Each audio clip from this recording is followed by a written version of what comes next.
Dubai میں کھیلے گئے انڈر 19 ایشیا کپ کے فائنل میں پاکستان نے ہندوستان کو 191 رن سے شکست دے دی اور کپ جیت لیا۔ پاکستان نے دوسری بار انڈر 19 ایشیا کپ اپنے نام کیا ہے۔ پاکستان نے پہلے بیٹنگ کرتے ہوئے ہندوستان کو جیت کے لیے 348 رن کا ہدف دیا، جس کے جواب میں ہندوستان کی پوری ٹیم 156 رن پر ہی آؤٹ ہو گئی۔ پاکستان میں اپوزیشن اتحاد کی قومی کانفرنس سے خطاب میں مختلف رہنماؤں نے حکومت کے موجودہ اقدامات کو آئین کی پامالی سے تعبیر کیا ہے۔ کانفرنس سے خطاب میں سینئر رہنما محمود خان اچکزئی نے کہا کہ آئین کے چیتھڑے کر دیے گئے ہیں۔ انہوں نے کہا کہ اس نازک مرحلے میں میاں نواز شریف اور مولانا فضل الرحمان کو مکالمے کے لیے آگے بڑھنا چاہیے۔ ان کا کہنا تھا کہ ہم جمہوری مکالمے کے لیے تیار ہیں، آپ آگے بڑھیں اور ملک کو اس بحران سے باہر نکالیں۔ محمود خان اچکزئی نے اسی کے ساتھ کہا کہ مکالمے کے لیے پہلی شرط یہ ہے کہ عمران خان کو قانون کے مطابق پارٹی رہنماؤں اور گھر والوں سے ملاقات کی اجازت دی جائے۔ کانفرنس سے خطاب میں سینیٹر علامہ راجہ ناصر عباس نے حکومت اور اسٹیبلشمنٹ پر سخت تنقید کرتے ہوئے کہا کہ عدلیہ اپنی ساکھ کھو چکی ہے۔ اپوزیشن کی قومی کانفرنس سے خطاب میں سینئر اپوزیشن رہنما جاوید ہاشمی نے کہا کہ اب ملک میں آئین بچانا ہے، نہ کہ قانون۔ سینیٹر افراسیاب نے اس بات پر زور دیا کہ ملک میں بقول ان کے آئین ختم ہو چکا ہے۔ کانفرنس سے خطاب میں پاکستان تحریک انصاف کے چیئرمین بیرسٹر گوہر خان نے کہا کہ اس وقت بقول ان کے ملک میں عملاً مارشل لا لگا ہوا ہے۔ کانفرنس میں دیگر اپوزیشن رہنماؤں نے خبردار کیا ہے کہ طاقت کے بل پر ملک کے 25 کروڑ عوام کو دبا کر نہیں رکھا جا سکتا۔ مقررین نے قانون کی بالادستی پر زور دیا اور آئین کی بحالی کا مطالبہ کیا۔ یاد رہے کہ اسلام آباد میں تحریک تحفظ آئین پاکستان کے زیر اہتمام اپوزیشن اتحاد کی 2 روزہ قومی کانفرنس خیبر پختونخوا ہاؤس میں منعقد ہوئی۔ کانفرنس میں ایک قرارداد پاس کر کے سابق وزیر اعظم عمران خان اور ان کی اہلیہ بشرا بی بی کو گزشتہ روز سنائی جانے والی 17 برس قید کی سزا کی مذمت کی گئی اور اس کو انصاف کے منافی قرار دیا گیا۔ صدر پاکستان آصف علی زرداری نے ایران کی فضا سے گزرتے وقت رہبر انقلاب اسلامی اور اپنے ایرانی ہم منصب کے لیے ایک پیغام ارسال کر کے ایران کے ساتھ یکجہتی کا اعلان کیا ہے۔ میڈیا رپورٹوں کے مطابق پاکستان کے صدر آصف علی زرداری عراق کے سرکاری دورے پر بغداد پہنچ گئے، جہاں انہوں نے عراقی رہنماؤں سے ملاقات اور گفتگو کی۔ آصف زرداری نے عراق جانے کے لیے ایران کی فضا سے گزرتے وقت رہبر انقلاب اسلامی آیت اللہ العظمیٰ سید علی خامنئی اور اپنے ایرانی ہم منصب ڈاکٹر مسعود پزشکیان کے نام پیغام ارسال کیا۔ ہندوستان کی حکمراں جماعت بھارتیہ جنتا پارٹی کے رہنما اور ریاست MP کے وزیر نے بڑے بڑے اور ناقابل عمل انتخابی وعدوں پر اپنی ہی جماعت کو آڑے ہاتھوں لے لیا۔ ہندوستانی ابلاغیاتی ذرائع کے مطابق ریاست مدھیہ پردیش کے BJP رہنما اور ریاستی وزیر کیلاش وجے ورگیہ نے کہا کہ انتخابی وعدوں نے ریاستوں کی صحت خراب کر دی ہے۔ ان کے اس بیان نے BJP کے خیمے میں کھلبلی مچا دی۔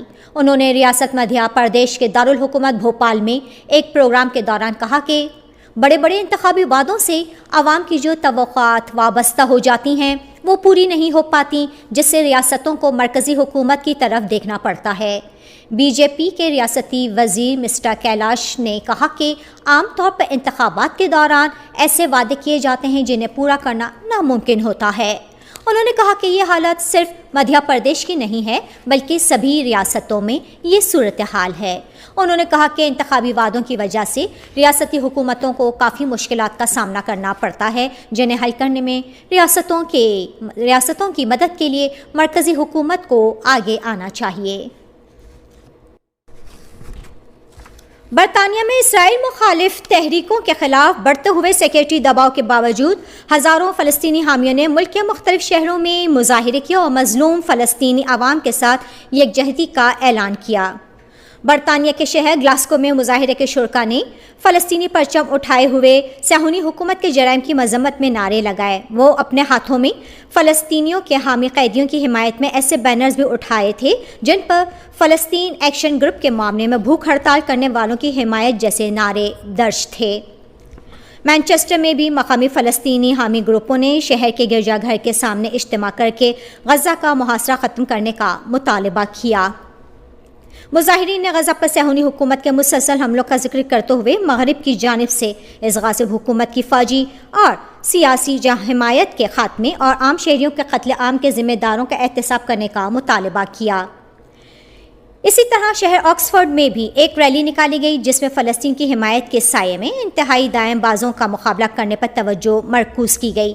مظاہرین نے نسل پرستی اور اسلامو فوبیا کے خلاف نعرے لگاتے ہوئے حکومت سے مطالبہ کیا کہ وہ عوامی مظاہروں کے خلاف سیکیورٹی دباؤ بڑھانے کے بجائے اندرونی بحرانوں اور تفرقہ انگیز پالیسیوں کی جڑوں کا خاتمہ کرے۔ یہ مظاہرے ایسے وقت میں ہو رہے ہیں جب حالیہ ہفتوں کے دوران برطانیہ میں فلسطینیوں کے حامی مظاہروں کے خلاف سیکیورٹی کے دباؤ میں شدت آئی ہے اور گرفتاریوں کی تعداد 500 سے زیادہ ہو گئی ہے۔ ڈاکٹرز وداؤٹ بارڈرز نے غزہ کی پٹی میں شدید بارش اور سردی کے باعث بدترین حالات کے بارے میں خبردار کیا ہے۔ جنگ بندی کے اعلان کے باوجود صہیونی فوجیوں نے جنوبی لبنان میں شہریوں کے گھروں پر حملہ کیا ہے۔ صہیونی فوجیوں نے جنوبی لبنان کے علاقے کفر شوبہ میں رہائشی مکانات پر رویسات العلم بیس سے مشین گنوں کے ذریعے فائرنگ کی۔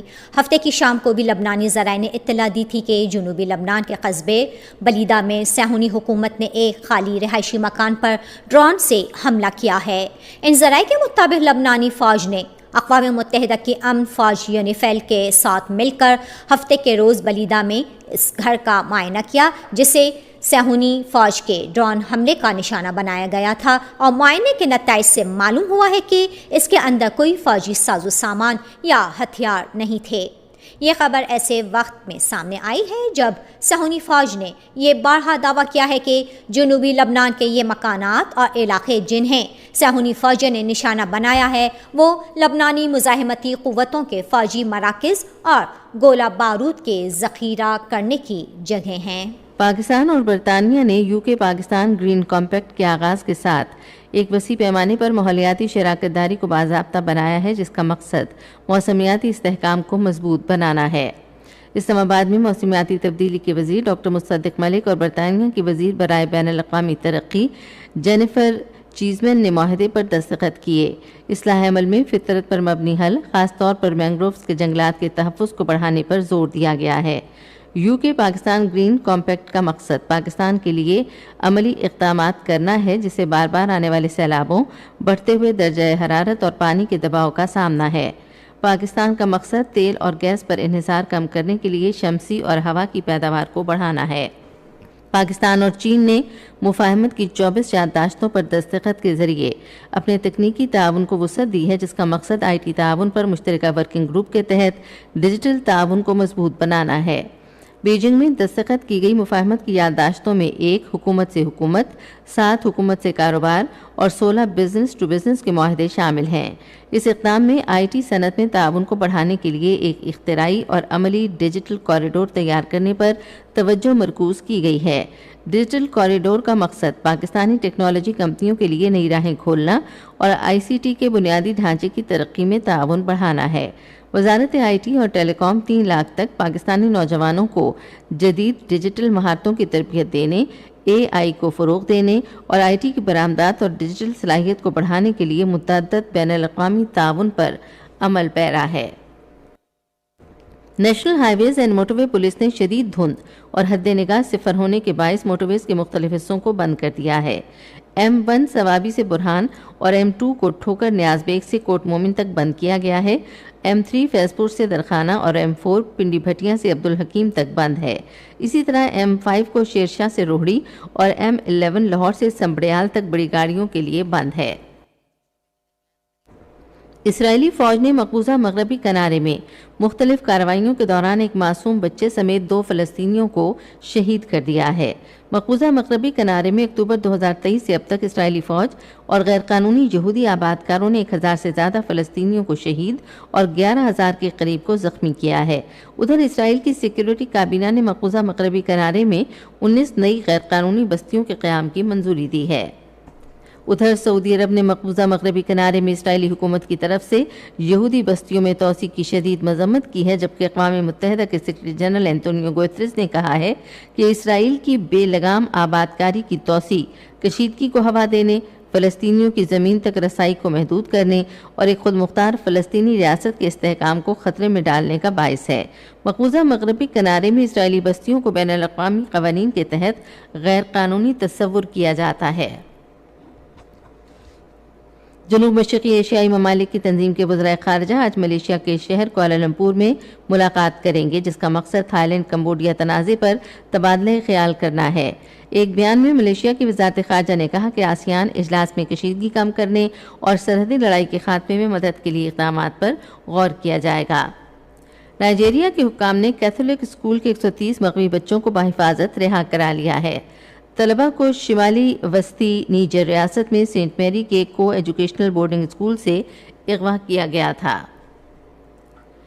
Pakistan cricket board Pakistan super league کے 11ویں ایڈیشن کے لیے 2 نئی ٹیموں کی بولیاں کل تک وصول کرے گا۔ پی ایس ایل کی 2 نئی ٹیموں کی نیلامی اگلے ماہ کی 8 تاریخ کو ہوگی۔ محکمہ موسمیات کی پیشگوئی کے مطابق آئندہ 12 گھنٹوں کے دوران بالائی خیبر پختونخوا، گلگت بلتستان اور کشمیر میں تیز ہوائیں چلنے، بارش اور پہاڑوں پر برف باری کا امکان ہے۔ ملک کے دوسرے علاقوں میں موسم سرد اور خشک رہنے کی توقع ہے۔ مشرقی پنجاب اور بالائی سندھ کے اضلاع میں دھند اور اسموک چھائی رہے گی۔ آج صبح ریکارڈ کیا گیا بعض شہروں کا درجہ حرارت۔ Islamabad 11 degree centigrade, Lahore 12، Peshawar 10، Karachi 16، Quetta 1، Murree 2، Muzaffarabad 7 اور Gilgit 4 degree centigrade. Srinagar, Leh, Pulwama, Anantnag, Shopian اور بارہمولہ میں مطلع ابرآلود رہنے، ہلکی بارش اور برف باری کا امکان ہے، جبکہ جموں میں موسم سرد اور مطلع جزوی طور پر ابرآلود رہے گا۔ آج صبح کے درجہ حرارت سری نگر، اننت ناگ اور شوپیاں میں 2 degree centigrade, Jammu 11، Leh -5، جبکہ پلوامہ اور بارہمولہ میں 1 ڈگری سینٹی گریڈ۔